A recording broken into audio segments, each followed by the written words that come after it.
Ser ou não ser? Eis a questão. Afinal, os vírus são ou não são seres vivos? Essa é uma velha discussão, né? E essa pode ser, inclusive, a sua dúvida. Eu tenho certeza absoluta que um dia te ensinaram o seguinte: para uma estrutura ser considerada uma estrutura viva, ela deve ser constituída por uma célula.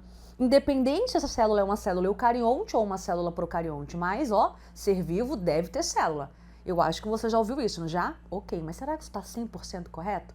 Continua comigo então nessa aula para você então de uma vez por todas tirar essa dúvida, se essa de fato for a sua dúvida. Eu vou discutir isso, calma lá, mas antes eu vou te apresentar o que é um ser vivo de verdade e quem é o vírus de verdade também. Pode ser assim? Olha só, pessoal. De modo geral, quando eu considero o vírus como um agente infeccioso. E já vou te contar um segredo aqui, hein? É um agente infeccioso acelular. Ou seja, vírus não é célula. Vírus não é célula nem procarionte, muito menos eucarionte. Vírus é acelular. Então, presta atenção. Quando alguém fala que, na verdade, para ser um ser vivo, necessitamos de uma célula, nesse argumento, o vírus não será considerado um ser vivo. Mas se você percebe, se você se recorda de uma característica massa de vírus, que vírus ele é um parasita intracelular obrigatório, você acaba de considerar, então, neste caso, pessoal, uma coisa que é fantástica para você. Presta atenção, o vírus vai entrar numa célula, vai parasitar uma célula, vai se aproveitar da maquinaria celular e a partir desse momento ele consegue evoluir, metabolizar e consegue também reproduzir. Entendeu, pessoal? Então, quando você considera que vírus consegue metabolizar, consegue evoluir e consegue reproduzir, ele pode e deve ser considerado um ser vivo. Fez sentido para você? Então, quem não considera um vírus um ser vivo, afirma que ele não pode ser um ser vivo por não ter célula. Mas, na verdade, a grande verdade, ficou estranho, você entendeu. Mas, na verdade, o que vai acontecer é o seguinte: essa discussão já acabou. Não existe mais essa discussão. Vírus é ser vivo, sim, e ponto final. Afinal, vírus evolui, vírus metaboliza, vírus consegue reproduzir, só que não se esqueçam, tudo isso não é independente, tudo isso não é sozinho, ele deve parasitar uma célula. E é por esse motivo que um vírus é considerado um parasita intracelular obrigatório. Ficou claro, pessoal? Então espero que sim, tá? Mas aqui, vou te apresentar algumas características dos vírus. Pode ser assim? Então, o vírus possui, sim, uma estrutura proteica chamada de capsídeo. Vou te mostrar já em imagem o que significa isso, é bem fácil, não se preocupa, tá? E perceba que esse capsídeo, nesse caso, ele pode ou não estar envolvido por uma estrutura lipoproteica que chamamos de envelope. Perceba que o envelope pode ou não estar presente. Se o envelope estiver presente, ele seria um vírus envelopado. Se o envelope não estiver presente, ele é um vírus não envelopado. Bem simples, né? Ok. O capsídeo tem como função proteger e abrigar o material genético. E olha que interessante, esse material pode ser o DNA ou pode ser o RNA, nunca os dois ao mesmo tempo. Se o vírus for de DNA, ele é classificado como um adenovírus, mas se o vírus for de RNA, ele é classificado como um ribovírus. Então temos as adenoviroses e as riboviroses. Fácil, né? É claro que é fácil. Continue aqui. Saibam que aqui a gente tem uma grande senhora exceção. Você aprendeu que DNA é uma fita dupla e RNA é uma fita simples. Mas aqui, vírus podem ser de DNA fita dupla ou simples e pode ser de RNA fita dupla ou simples. Como diferenciar? Gente, olha para a base. Caso você encontre a base timina, independente se a molécula for dupla ou simples, a gente fala de moléculas de DNA. Agora, caso você encontre a base de uracila, a gente fala então de uma molécula de RNA. Faz sentido, não faz? Muito bom. Não se esqueçam, mas já adiantei para vocês, os vírus são parasitas intracelulares obrigatórios, ou seja, devem parasitar uma célula para assim conseguirem metabolizar, reproduzir e evoluir. Então, assim você consegue perceber que um vírus fora de uma célula, ele não tem atividade nenhuma. Ele é inerte. É um vírion, partícula viral completa, mas inerte, não consegue realizar absolutamente nada. Logo, mais de uma vez, novamente de novo, vírus sim, pessoal, é um parasita intracelular obrigatório. Vírus é um agente infeccioso acelular, ou seja, não formado por uma célula, e ele é um parasita intracelular obrigatório, tá?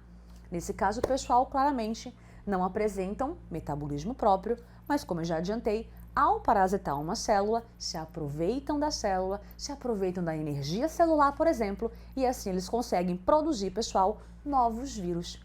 Uma fácil, né, pessoal? Então, olha só. De maneira geral, eu percebo que vírus é muito simples. E percebam que aqui eu não apontei nenhuma característica associada a uma célula propriamente dita. A não ser material genético, a gente sabe que todos os seres vivos apresentam material genético. Isso é tranquilo. Mas percebam que aqui eu não apontei em nenhum momento uma parede celular, uma membrana plasmática ou organelas celulares. Porque eu não falo de uma célula. Vírus, ei, olha para mim, é acelular. Mas afinal, professora, como é que é um vírus? Vai, eu queria saber como é que é a morfologia viral. Seu pedido é uma ordem, então olha só.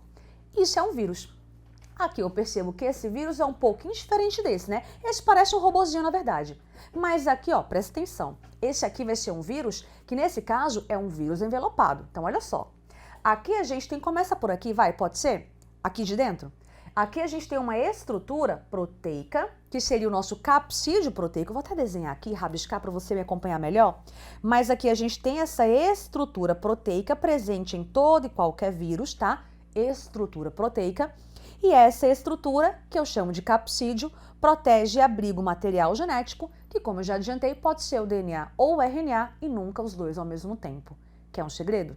Quando você considera o complexo, o conjunto capsídeo mais material, nós temos aquilo que nós chamamos de núcleo capsídeo. Tudo bem?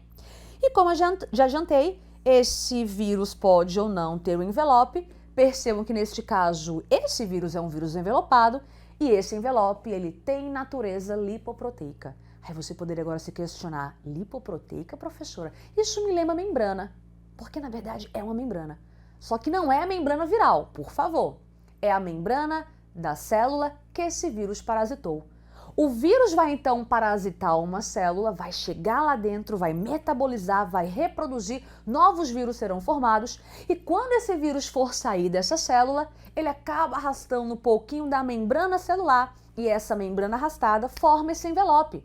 É por isso que esse envelope, ele é lipoproteico, mesma natureza química que a sua membrana plasmática, porque na verdade é a membrana. Mas por favor, pessoal, não viral, membrana celular, adquirida somente durante a saída desse vírus da célula. O vírus pode ou não arrastar essa membrana, por isso que eu te falo, o vírus pode ou não ser envelopado. Joinha? E aqui, ó, percebam que eu tenho espalhados pelo envelope pepilômeros, espículas virais. E o que significa isso? É aquilo que vai dar, na verdade, especificidade ao vírus. Vírus é específico. E o que vai garantir realmente o reconhecimento único, um encaixe único e uma invasão única, ou seja, uma especificidade viral, é exatamente essas espículas que aqui eu também chamo de pepilômeros. Sacaram, pessoal? Bem tranquilo, né? Mas olha só, quando eu olho para este vírus, eu percebo que ele é mó diferente. Ele tem aqui, na verdade, ó, uma cabeça, tudo bem? Que é proteica, tá bom? E essa cabeça, ela vai abrigar, pessoal, o material genético, que nesse caso é um DNA, tudo bem? Perceba aqui uma bainha chamada de bainha contrátil e perceba aqui, ó, essas perninhas que eu chamo de fibra proteica. Acontece que esse vírus é um vírus muito especial, que infecta a bactéria e que nós chamamos de bacteriófago. Olha como vai acontecer aqui, pessoal, considere, por exemplo, uma bactéria aqui. Percebam que, na verdade, agora essas fibras proteicas, elas vão fixar o vírus à bactéria. Essa bainha contrátil, como o próprio nome já sugere, ela vai contrair. E na medida em que a bainha contrai, o material genético, que é o DNA, é injetado no interior da bactéria. Então, perceba que esse vírus bacteriófago, ele é bem diferente. Ele vai entrar nessa célula, pessoal, por injeção. A penetração, a invasão ocorre por injeção do material genético. E daí esse material pode se misturar ao DNA bacteriano e começamos a comentar sobre um ciclo bem bacana que é chamado de ciclo lisogênico. Neste momento, não existe uma interferência no metabolismo celular.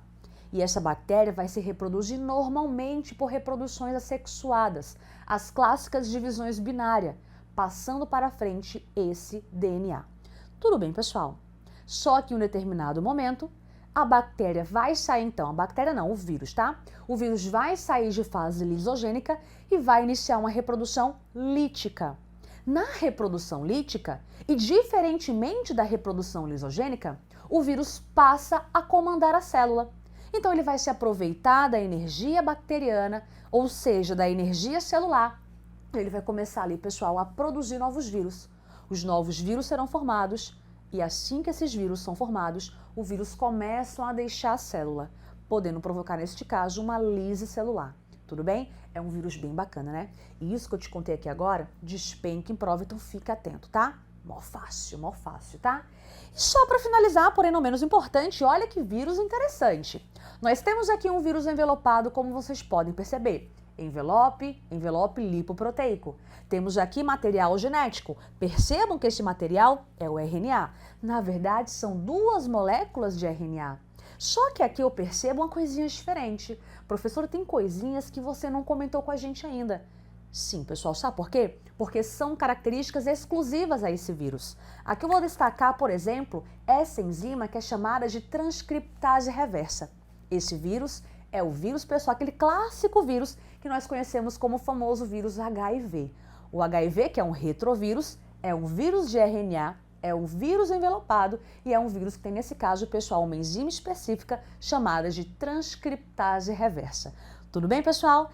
Espero que vocês tenham entendido. Então, sim, respondendo mais uma vez aquela perguntinha lançada lá no começo, vírus é ser vivo? Sim, porque mesmo não tendo uma célula e mesmo não tendo um metabolismo próprio, ao parasitar uma célula, ele consegue metabolizar, consegue evoluir e consegue reproduzir. Então, sim, vírus é ser vivo, tá? Pessoal, um grande beijo e até a próxima, tá? Tchau, tchau!